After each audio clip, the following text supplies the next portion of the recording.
And the knee.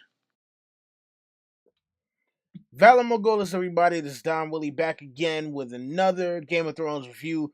This one for season 7, episode number 2, Stormborn. And oh boy, spoilers, spoilers, spoilers. So if you have not actually watched the episode, go do that first and then come and check me out afterwards. All right? So, I like this episode a lot. I thought it was an improvement over last week's episode. And don't get me wrong, I liked last week's episode a lot. I like this one even better. So, I'm going to break this one down region by region because we had a lot more uh, cuts in between, and we had some smaller chunks that, like it'd be a little weird to just talk about a little, like 1 minute section. So we're going to start off in Dragonstone. So you have Daenerys and company who are witnessing a very huge storm at Dragonstone. Tyrion remarks, on a night like this is when Daenerys came into the world. Varys says that he remembers that storm.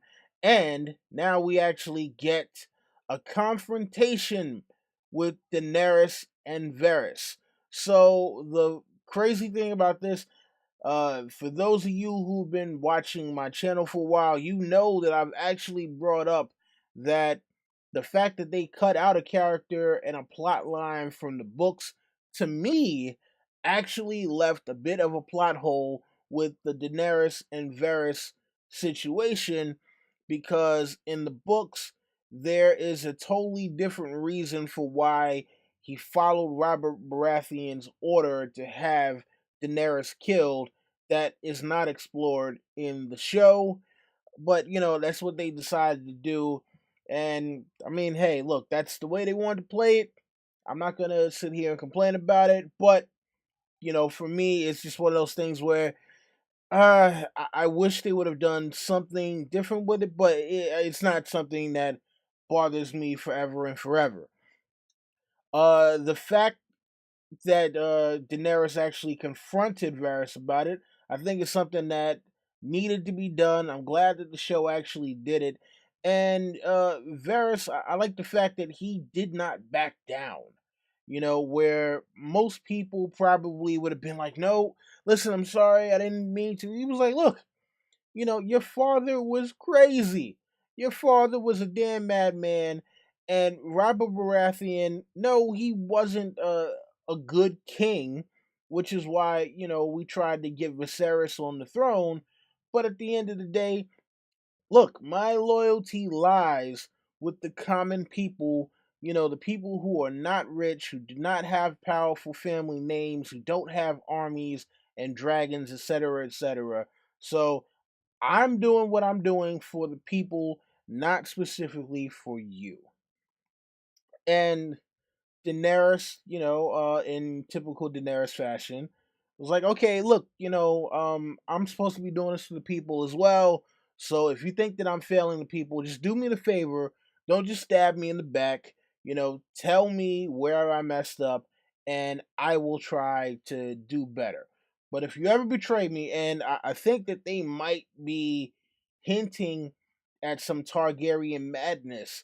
I mean, because she was like, she told Varys, "I will burn you alive." And I'll be honest with you, I thought his response was going to be, "I would expect no less from the Mad King's daughter." Not that I would expect no less from the Mother of Dragons, but it's neither here nor there. I can live with it. So right after that, we get Melisandre. Now it's it's funny. I'm wondering, where has Melisandre been all this time, because she left the North. We haven't seen her since, and then she just pops up on Dragonstone. Um, I don't know how she got there. I'm not gonna ask those questions because I'm gonna have people in the comments section with it doesn't have to make sense. It didn't have to make sense. She got there. She just got there. I'm like, look, from now on, Peter Bellish, Littlefinger Travel Services, for whenever anybody gets anywhere. So this way, I don't have to hear any damn complaints about why am I asking questions. All right. So from now on, anytime that anybody gets somewhere and they don't explain it, little finger. All right, that's what we got. All right, so I'm just gonna keep that banner up there. So this time, from now on, you don't even have to ask me about it. We already know. Littlefinger got them to wherever they're going. Okay, and that's my story, and I'm sticking to it.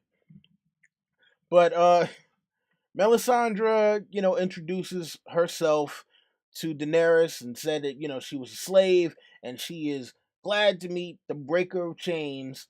And when Varys figures out who she is, he kind of, tries to throw her under the bus. And Daenerys is like, well, look, you've arrived on an auspicious day where we've decided that we are going to pardon those who have served other kings.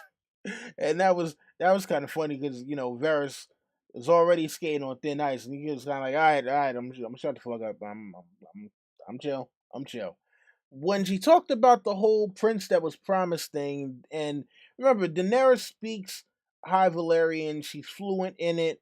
That's how she was able to steal the Unsullied away from the Wise Masters or whichever masters that she was able to take them from back in season 3. Like, all right, I wasn't understanding why she needed Masandi to translate, but apparently, you know what? I think I do remember in season 3 that Masandi is actually better at conversations in Valerian than she is. So, you know, again, I'll chalk it up to it is what it is. So Melisandre tells Daenerys that she needs to call upon Jon Snow and let him tell the tale of the White Walkers, etc., etc.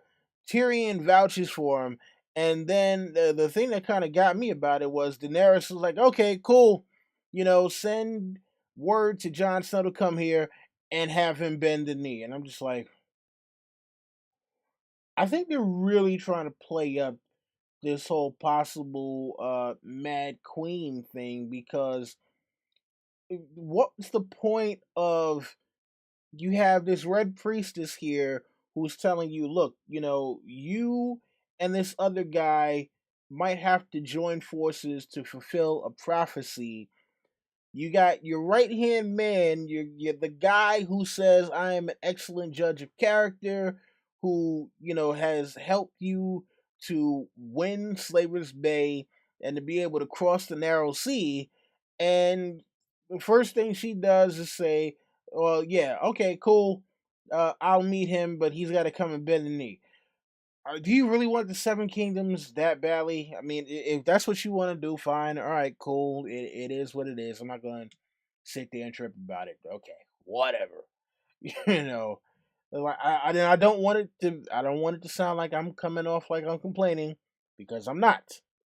Like I said, I like this episode a lot, but it was just there were some minor things that kind of had me scratching my head a little bit, and that was one of them. So we got two little Daenerys outbursts that kind of had me like, all right, I don't get it, but I'll roll with it for right now. So staying on Dragonstone, we got Lady Greyjoy, Yara, we got Ilaria Sand, we got Theon, and we got Olenna Tyrell coming for another strategy session about how they're going to take over King's Landing, and also in a surprise move by Tyrion, they're going after Casterly Rock.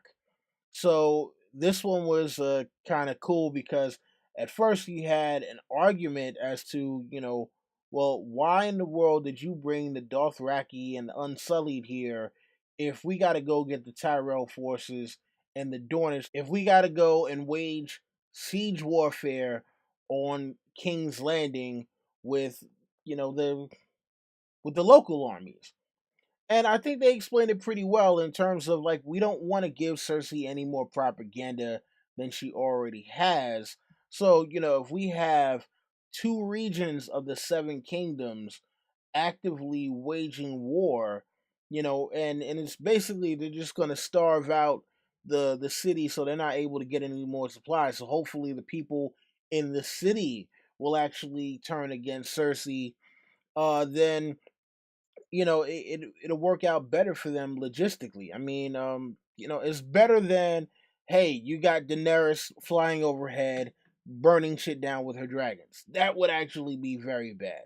So, smart planning on Tyrion's part. But the funny thing is, after that, you have Daenerys and Olenna Tyrell, and they have their own little private meeting.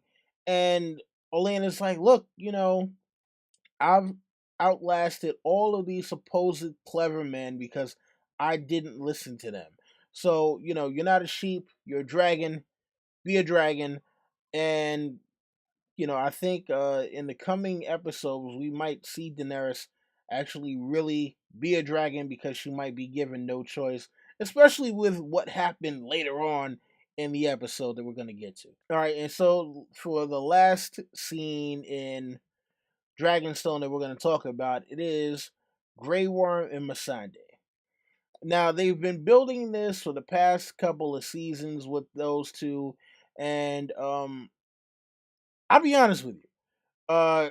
This scene, like, yeah, it started off with the regular pedestrian. Oh, you're not gonna say goodbye. Oh, I don't know when I'll be back. Blah blah blah. And it shows that these two have affection for each other.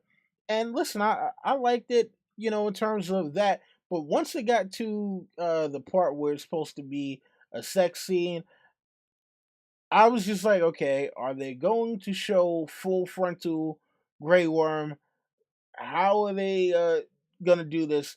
They didn't decide to go that route, but they did show Natalie Emmanuel, and thank the gods, thank the gods that they showed her. Oh man, yeah. Listen, yes, all seven gods, old gods, new gods, whatever gods, all the gods of Bravos. Thank you, thank you, thank you for that one.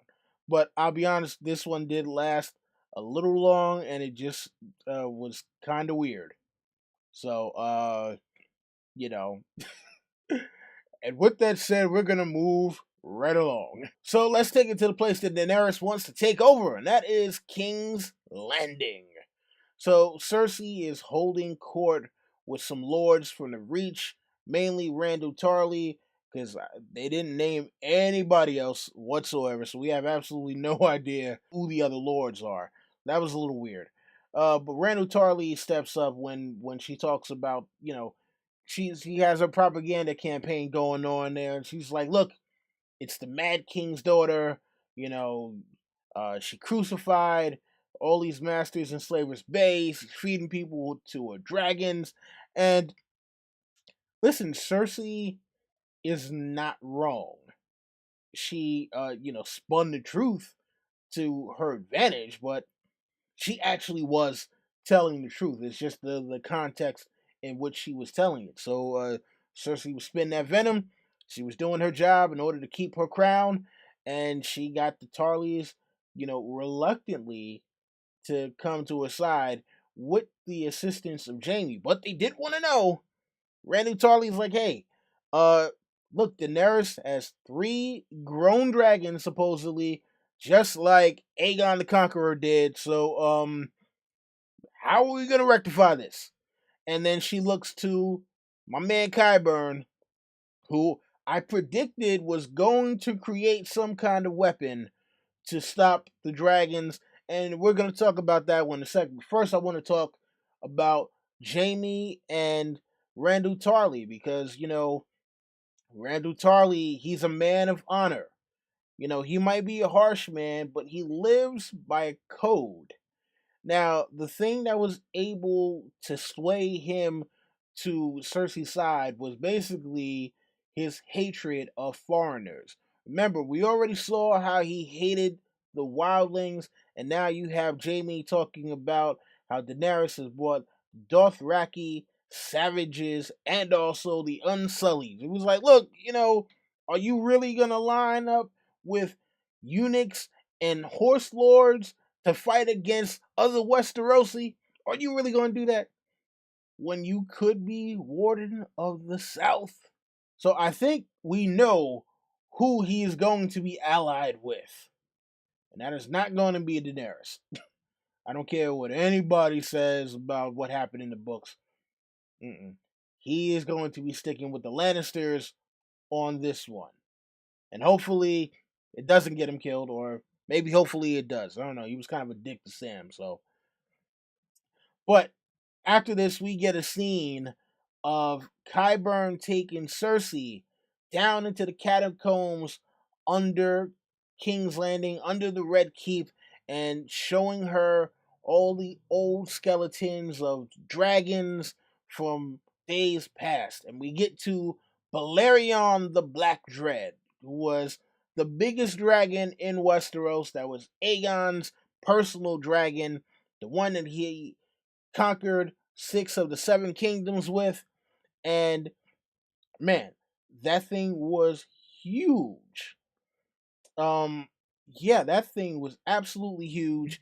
And I was like, man, okay, well, I was wondering how the hell they got that thing down there to begin with. But aside from that, Qyburn talks about how he knows that Drogon was actually injured in the fighting pits, and he pulls out his new super weapon, which is a ballista. Now, I'll be honest with you, I was a little underwhelmed by the fact that it was a ballista, because I was hoping that Qyburn would have been working on a gunpowder weapon or a dragon, not dragon, but a wildfire weapon, a firearm. I was hoping that he would have been coming up with a firearm, because I'll be honest with you, I think that unless the scales have not hardened on Drogon and the other dragons, it might be a little hard for that ballista bolt to just pierce through a dragon. But I do think they put that in there for a reason. And if it's not this season, I believe that next season Daenerys will lose a dragon to one of those ballista bolts.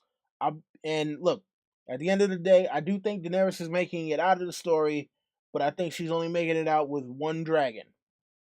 So, all right, and I know I'm skipping a little bit of ahead, but that's it for King's Landing. So let's keep with the trend of going south, and we are going to take it to the Citadel. So we see Sam and Archmaester Ebros, and they are talking to Jorah. Well, basically, Archmaester Ebros is basically chastising Jorah for not cutting off his arm when he first got infected with greyscale, and the grayscale has spread. Man, oh man, it has spread something terrible. And I mean, like, now it's, blackened up and all that too. So, he asked him how long until he basically loses his mind. About 3 to 6 months. And Ebros tells him that, look, you might live the next 10 to 20 years with this grayscale. And the whole time, Sam is trying to say, hey, look, I think I might have found something. I think I might have found something. Ambrose is like, look, dude, no, seriously, man. Do you know anything about, grayscale or treating it at all? Shireen Baratheon, they found the grayscale when she was a child, and that's how they were able to stop it. This is a fully grown man. And basically, he tells he tells Jorah, like, look, dude, if you were anybody else, you would be shipped off to Valyria to live with the Stone Men. But since you are an anointed knight, I'm gonna let you get one more day here. You decide how you want to spend that day, and then glances over at the sword he's got in the corner. So basically, he's like, look, you got one more day here, and then you might as well kill yourself, because other than that, we're gonna throw you out on the street. Which I'm like, damn, that was kind of crazy. That was cruel to say the least. But Jorah, is taking it in stride. For someone who is basically been given a death sentence, and when Sam finds out who he is, Sam is like, I gotta find some way to cure this man. His father saved my life. I gotta do something to save Jorah Mormont. Now, another interesting thing about this was the fact that you have Sam, who's up there trying to, tell Archmaester Ebros, like, hey, look, I found two possible cures. And Ebros is kind of like, yo, dude, no, man, listen. I really don't want to hear what you have to say right now. I don't care. I don't care whatsoever. Just do the work that I'm telling you to do, pretty much. Now, the thing I'm wondering is, he said he found them in the book by Archmaester Pylos, and apparently Mr. Pylos uh, died of grayscale while trying to cure other people of grayscale, and I'm wondering as to whether or not that was supposed to be one of the restricted books that Sam took. Because I would hope that Sam wouldn't be stupid enough to tell him, look, yeah, man, I looked at one of the books that you told me I'm not allowed to look into because I'm not a maester. Uh, and I'm wondering, like, if that is the case, did Ebros pick up on that? And if he did, is it going to come back to bite Sam in the ass? We don't know. But later on, Sam goes back to Jorah's cell and he goes in with the book. He's got a whole bunch of tools. He's got, some kind of ointment or whatever. And he's like, look, man, I'm going to save you. Your father died in my arms. You're not going to die today. And proceeds to cut the grayscale away with the layer of skin still attached, and tell him, "Look, I'm gonna put this ointment on you, and hopefully that should be the cure for all of this." So we'll have to see what's next. I mean, I would imagine that with Jorah being there, Sam is going to somehow cure the grayscale. Um, whether or not this is the way, that I don't know. That's man, that is, I don't even know what to say about that one. That's oof. But let's transition what they did into the Riverlands. We got Arya at the inn at the crossroads where she runs into Hotpie. Hotpie, who's still at the same place that he's been ever since season 2 or 3. I don't know, whenever he got dropped off there. Still making pies, and you know whatever else he's making there. He runs an Arya, and the thing that struck me about this scene was that Arya, seemed real cold, real distant. Here is someone who was a friend of hers, and the whole time she's just kind of blank faced, like, "Yep, okay, yeah. Oh, you made pies? Okay, yeah, I made a couple of pies too. Yeah, all right. Yeah, you got any ale or drink? All right." I mean, she down the beer like a champ. Like, oh, okay, well, what are you gonna do? "Oh, I'm going to King's Landing to kill the queen." "Oh, well, why do you want to go there? Your brother is king in the north now," and that actually gave her some life. The fact that she found out that Jon is king in the north, the Starks own Winterfell again. She was cool with, all right, cool, now I can go back home. And on her way there, she runs into Nymeria and the Wolf Pack. And this was such a touching scene, but it was also very heartbreaking. Nymeria has been gone since the beginning of season 1, and finally, when Nymeria comes back, Arya realizes that Nymeria is not the same direwolf pup that she had when she was younger, just as Arya is not the same little girl who, was running around with Nymeria on the way to King's Landing.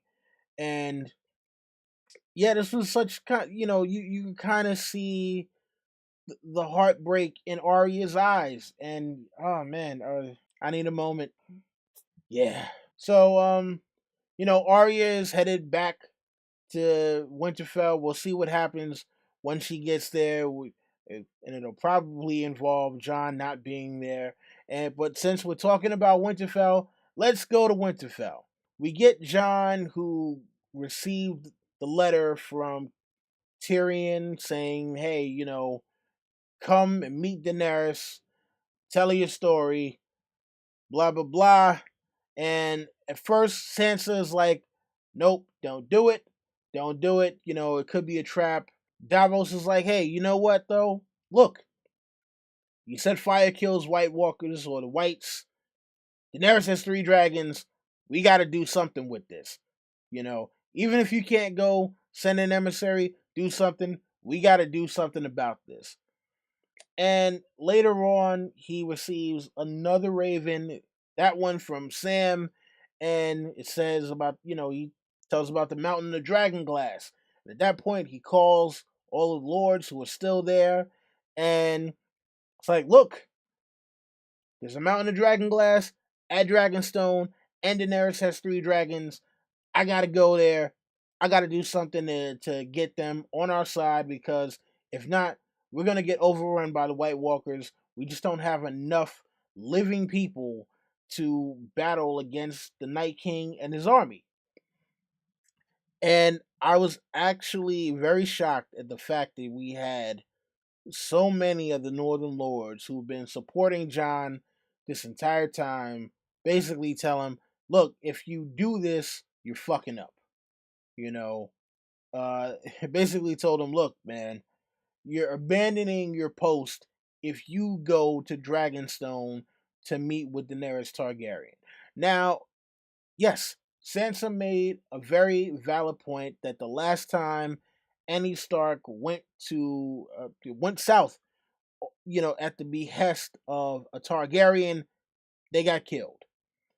Uh, but as John stated, Tyrion Lannister is not Tywin, and Daenerys is not the Mad King. At least, hopefully not. And it's like, look, I'm doing this. I'm taking this big risk to protect the entire North, and not only the entire North, but all of the Seven Kingdoms. And so it's one of those things where I'm like, hey, look, man, John has a point. He has a great point. And, Sansa was sitting there arguing, like, who in the world is going to run all this while you're gone? And he's like, you are. And the look on Littlefinger's face, like, oh, I'm getting it. I'm getting where I need to be with this one now. And Sansa kind of seemed like she was a little apprehensive, but it was like, all right, well, cool. I guess I didn't get to be queen in the North right now. So we'll see what happens with that one. But before we move along, we gotta get to Littlefinger and John in the crypt. Now they did an excellent rendition of Ned Stark. I mean, look, if I had never ever seen any other episode of Game of Thrones, and this was the first episode I watched, I'd look and I'd be like, "Oh wow, they got a statue of Sean Bean there. That's awesome." So that was pretty cool. Now Littlefinger being who he is, man. Oh, that was kind of greasy of him. He's like, "Look, I delivered Ned Stark's bones to Catelyn personally." Oh my god. Yo, that dude, man. Talk about slime balls. Oh god, talk about slime balls. And he's talking about how much he loved Catelyn, how much he loves Sansa, and he's like, "Look, your father is gone, your brothers are gone, and yet here you stand, last best hope against the coming storm." And the thing that I wasn't too keen on was the fact that Jon Snow was ultra pissed off at Peter Baelish. I'm like, I don't know exactly why. Now, it could be about what happened with the situation with the Boltons, but if that is the case, they didn't actually give any full indication. It's not like they said, okay, like we didn't see a discussion with John and Sansa saying, "Hey, you know what? Littlefinger said he'd protect me, but then he sold me to the Boltons. I'm kind of pissed off about that." And then John having a reaction to it. Uh, and then like when he's like, "Hey, I don't have anything to say to you." Littlefinger was like, not even thank you. If it wasn't for me, you would have died at the Battle of the Bastards. And let's be honest, it is the truth. It is the truth. Um, but when John choked him up, because there were a lot of callbacks to season one, we got another callback, which was him choking the shit out of Littlefinger the same way that Ned Stark did. See what happened with Ned Stark. And then he basically gets on his horse and rides away, and Sansa is sitting there looking at John ride off and waves by to him. And Littlefinger's looking at Sansa like, oh yeah, John ain't here anymore. I got you all to myself. Uh so all right, we're gonna move along to where the episode ends, and that is on the high seas. So, you on the narrow sea, you got the Sand Snakes, you got Alaria, you got Yara, you got Theon.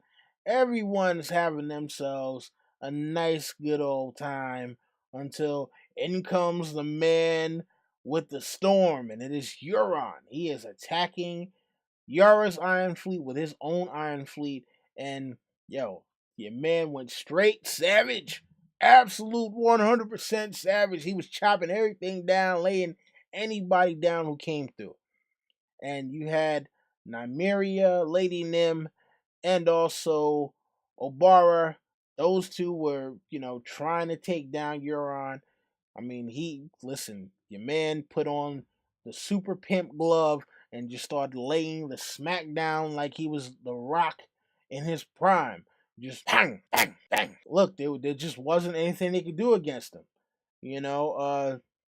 I mean, he snapped Obara's spear in half and impaled her with both halves and just had her stand, like I think they might have copied that scene out of Deadpool because that's what it looked like to me. And then Nymeria, I don't understand why she decided during the sea battle to use a whip instead of picking up one of the fallen soldiers' swords. But she decided she was going to try to whip Euron. Euron's probably been watching Roots right before this and was like, I'm not Kunta Kinte, and you're not going to do this to me. And took that whip and choked the shit out of her. So we had Alaria and Tyene captured by Dagmere Cleftjaw. We haven't seen him ever since he betrayed Theon. So that was a unexpected. And then we got Yara versus Euron. Euron proceeds to, take that pimp glove, shake out the dust, put it back on, and commences slapping around some more. Uh, so Euron, obviously not a fan of feminist, not a fan of feminism at all. He was like, nope, holies, like it was the 1950s or something. So the funny thing here is earlier in this same scene, when Alaria asked, "What is Theon supposed to be doing?" Yara answers, "He is my advisor. He is my protector." And Theon turned right back to Reek. You see him twitching, and PTSD set in hard body. You got Euron's men cutting out tongues, taking out teeth, doing all this crazy stuff to whoever is still alive.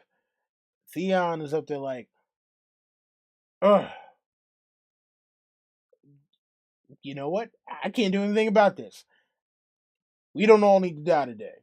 So, yeah. What does Theon say to the god of death? Not today. And takes a leap right off the side of the boat. So, I think we know what kind of gifts Cersei can expect in the next episode. And, yeah, Euron was not playing any games. He came out swinging, and man, oh man, I think he hit a couple of home runs. Or if not, at least a couple of triples. So, oh boy, can't wait to see what happens next episode. I loved this episode. I thought, like I said, it was an improvement over last one. Last week I gave it a 7. This week For this episode, I'm gonna give it an 8. Uh, like I said, there were a couple of issues I had. Jon being so angry at Littlefinger. Uh, Littlefinger kind of being so antagonistic, which I'm like, I don't know why he was being that antagonistic to Jon so overtly. Um, like I said, the whole thing with them not fully explaining the Varys and Daenerys dynamic, Daenerys deciding she wants to be, too many hints of Mad Queen and bend the knee, this, that, and the third. But other than that, great episode. Very, very few problems with it. I think 8 is a very, very fair rating for this episode, but I would love to know what you guys thought about it. You know, yeah, because like I said, I can't wait for next week's episode. I think the season has started off strong, and I think hopefully if they can keep it up, it'll only get better from here. And that's what I'm hoping.